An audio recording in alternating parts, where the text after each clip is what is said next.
Subscribe कीजिए take व्यास channel को और बेल आइकन को दबा के रखें। बेल आइकन को दबा के रखें जिससे हमारी आने वाली वीडियो को सबसे पहले देखने के लिए। नमस्कार दोस्तों, मैं व्यास मुनि सिंह आपका बहुत बहुत स्वागत करता हूं अपने ही चैनल टेक व्यास में। दोस्तों, मैं आपके लिए लेकर आया हूं बहुत ही कमाल की टॉपिक। चलिए वीडियो को स्टार्ट करते हैं। हेलो दोस्तों, आज की इस वीडियो में हम लोग बात करेंगे फायरवॉल डिवाइस के बारे में। जैसा कि पिछले सेशन या पिछले टॉपिक में हमने बताया था, राउटर के बारे में, स्विच के बारे में, हब के बारे में तथा लैन कार्ड के बारे में बताया था। और ये सब हमारे क्या थे? नेटवर्किंग डिवाइसेस थे। और आज हम आपको बताने वाले हैं फायरवॉल डिवाइस के बारे में। फायरवॉल डिवाइस भी हमारा क्या है? नेटवर्किंग डिवाइस ही है। तो दोस्तों, वीडियो को स्टार्ट करते हैं। वीडियो में लास्ट तक बने रहिएगा। What is firewall? फायरवॉल क्या है? Firewall is a network device. It is used to control inbound and outbound traffic to protect our network. Firewall एक नेटवर्क डिवाइस है जो हमारे नेटवर्क को प्रोटेक्ट करने के लिए यूज करते हैं, और हम लोग इनबाउंड और आउटबाउंड ट्रैफिक को कंट्रोल करने के लिए भी फायरवॉल का यूज करते हैं। सपोज करिए हमारे पास एक नेटवर्क है और उसमें कुछ सर्वर्स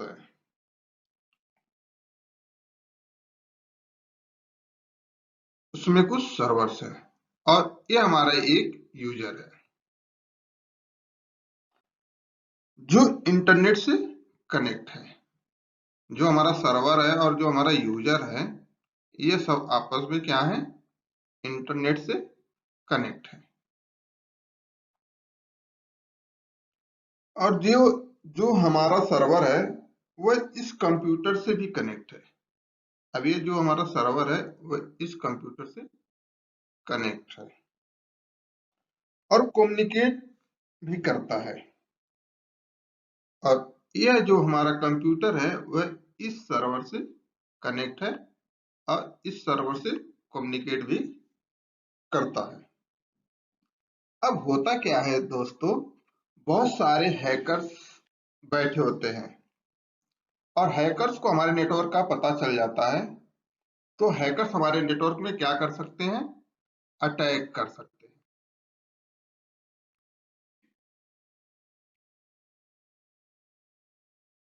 तो इससे बचने के लिए हम लोग क्या करते हैं?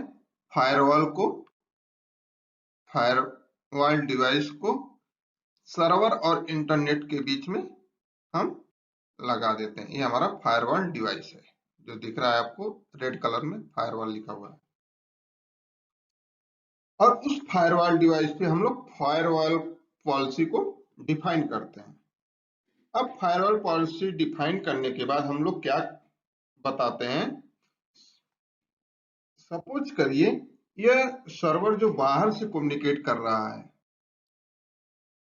ये हमारा जो सर्वर है जो बाहर से इस कंप्यूटर को कम्युनिकेट कर रहा है इस नेटवर्क से बाहर कम्युनिकेट कर रहा है। और बाहर से ये हमारा यूजर है, यह यूजर ऑथेंटिकेट यूजर है। तो ये हमारा अंदर इस नेटवर्क में इस सर्वर से कम्युनिकेट कर रहा है।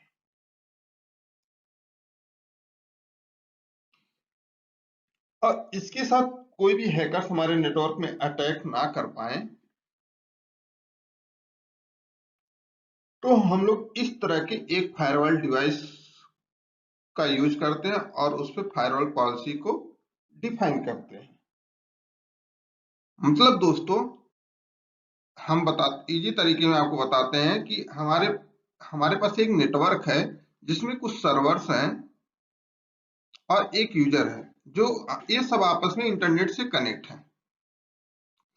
अब हमारा सर्वर यूजर से तो कम्युनिकेट कर रहा है और हमारा यूजर है सेकंड सर्वर से कम्युनिकेट कर रहा है।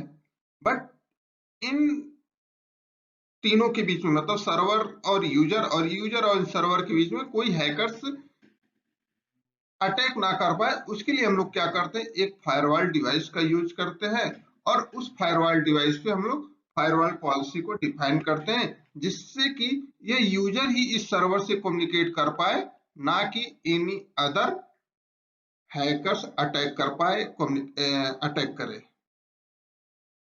तो इन कोई अदर हैकर्स के अटैक ना कर पाए, इसके लिए हम लोग क्या करते हैं, फायरवॉल डिवाइस का यूज करते हैं अपने नेटवर्क को प्रोटेक्ट करने के लिए। दूसरे तरीके से हम बताना चाहते हैं आपको, हम दूसरा उदाहरण देकर आपको दूसरे तरीके से समझाना चाहता हूं। सपोज करिए ये कुछ कंप्यूटर हमारे पास में है, ये हमारे पास कुछ कंप्यूटर्स है, इसमें सर्वर भी हो सकते हैं। ये हमारे पास 4 कंप्यूटर्स है, इसमें सर्वर भी हो सकते हैं और ये सभी के सभी डिवाइस हमारा कनेक्टेड है एक स्विच से। ये हमारा स्विच है, ये चारों कंप्यूटर इस स्विच से क्या है, कनेक्ट है।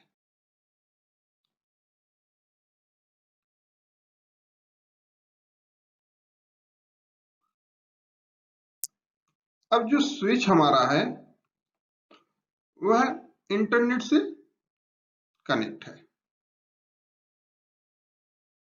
तो हम लोग यहाँ पर बीच में एक फायरवॉल डिवाइस को यूज कर सकते हैं।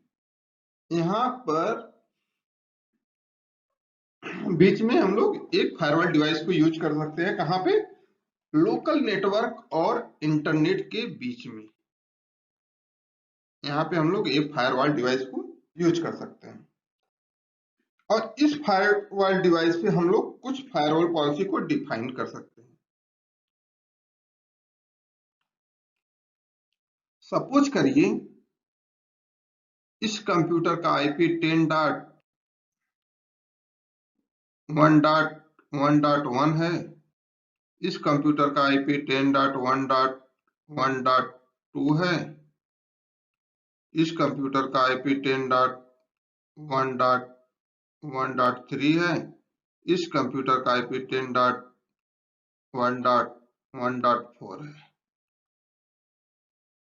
अब हम लोग क्या पॉलिसी लगाएंगे कि हमारी रिक्वायरमेंट कुछ ऐसी है कि हमारे जो ये 3 मशीन है, हमारी रिक्वायरमेंट कुछ ऐसी है कि जो हमारे ये 3 मशीन है, 3 मशीन या 3 हमारे कंप्यूटर है, जिसकी आईपी 10.1.1 है, दूसरे की 10.1.2 और तीसरे की 10.1.1.3। ये तीनों कंप्यूटर वो बाहर इस इंटरनेट से कम्युनिकेट कर पाए। ये तीनों कंप्यूटर हमारा बाहर इस इंटरनेट से कम्युनिकेट कर पाए। तो हम लोग क्या करेंगे, बाहर से इस फायरवॉल पे कुछ पॉलिसी लगाएंगे, इस फायरवॉल पे हम लोग कुछ पॉलिसी को डिफाइन करेंगे, पॉलिसी लगाएंगे कि यह 3 मशीन बाहर इस इंटरनेट से कम्युनिकेट कर पाए। और जो ये हमारा 4th कंप्यूटर है जिसकी आईपी है 10.1.1.4, ये अगर कम्युनिकेट करने की कोशिश करें तो कम्युनिकेट ना कर पाए इस इंटरनेट डिवाइस से। इसके लिए हम लोग फायरवॉल डिवाइस में फायरवॉल की कुछ पॉलिसी को डिफाइन करते हैं, जिससे इस मशीन को कम्युनिकेट करने नहीं देगा इंटरनेट से। तो इस तरह से हम लोग फायरवॉल डिवाइस का उपयोग कर सकते हैं।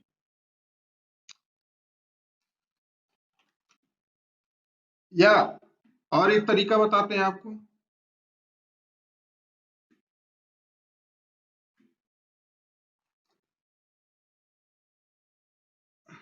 आपको एक और लास्ट एग्जांपल बताते हैं। 2 एग्जांपल बताया आपको, फिर भी एक और इजी तरीके से बताना चाहते हैं।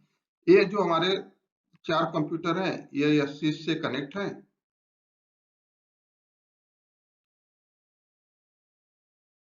स्विच हमारा इंटरनेट से कनेक्ट है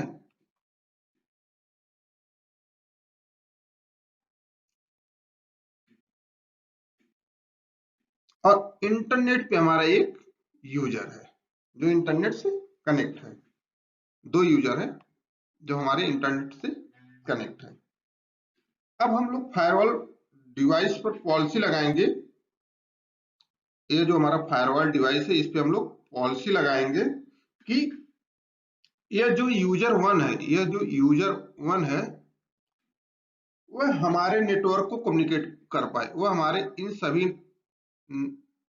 लोकल एरिया नेटवर्क में कम्युनिकेट कर पाए। बट इसके अलावा कोई यूजर या अटैकर हमारे नेटवर्क से कम्युनिकेट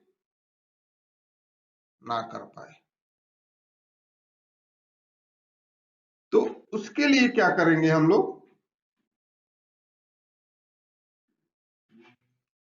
फायरवॉल डिवाइस में हम फायरवॉल पॉलिसी को डिफाइन करेंगे। इस फायरवॉल डिवाइस पे हम लोग फायरवॉल पॉलिसी को डिफाइन करेंगे कि इस यूजर के अलावा, इस यूजर के अलावा कोई दूसरा यूजर कम्युनिकेट या अटैकर कम्युनिकेट ना कर पाए।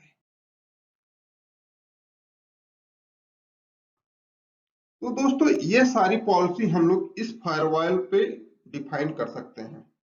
मतलब नेटवर्क को प्रोटेक्ट करने के लिए हम लोग फायरवॉल पॉलिसी को डिफाइन करते हैं।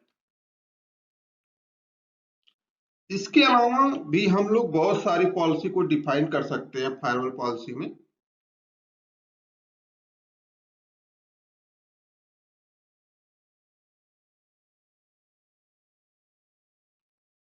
इसके अलावा भी हम लोग बहुत सारी पॉलिसी को डिफाइन कर सकते हैं नेटवर्क फायरवॉल पॉलिसी में।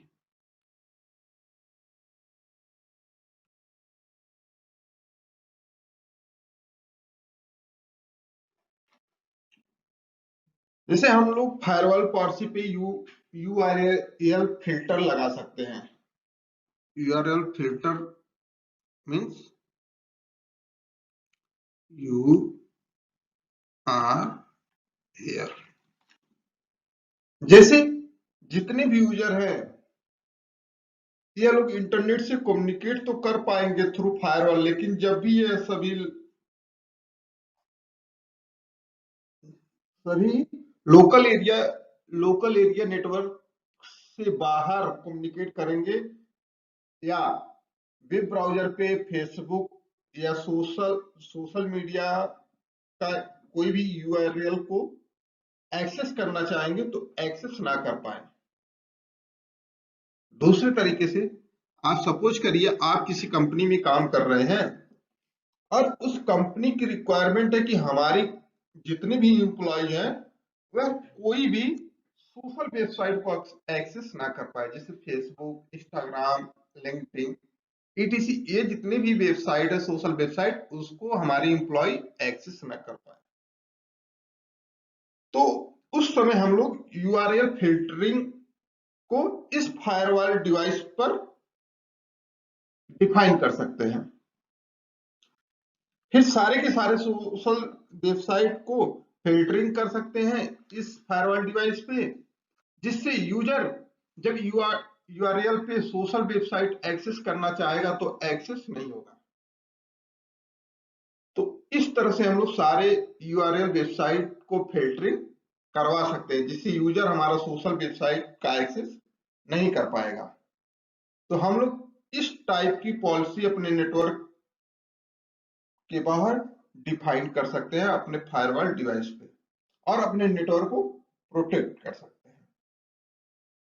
तो दोस्तों उम्मीद करता हूं आपको फायरवॉल की ये टॉपिक समझ में आया होगा। अगर आपको हमारी वीडियो पसंद आया हो तो हमारे चैनल को सब्सक्राइब करें तथा अपने दोस्तों के साथ शेयर करें। फिर मिलते हैं नेक्स्ट वीडियो में। नेक्स्ट वीडियो में हमारा नेक्स्ट टॉपिक रहेगा गेटवे। उस वीडियो में हम गेटवे के बारे में बताने वाले हैं, वो भी बहुत अच्छी टॉपिक है। तो दोस्तों अभी तक जो भी लोग हैं, अगर हमारा switch router hub online card के बारे में डिटेल से नहीं जाना है और जानना चाहते हैं तो डिस्क्रिप्शन में उसका लिंक मिल जाएगा। आप लोग डिस्क्रिप्शन में जाके लिंक को क्लिक करके उसके बारे में डिटेल से जान सकते हैं। तो दोस्तों thank you, thanks for watching video, please like share and subscribe. Bye bye दोस्तों।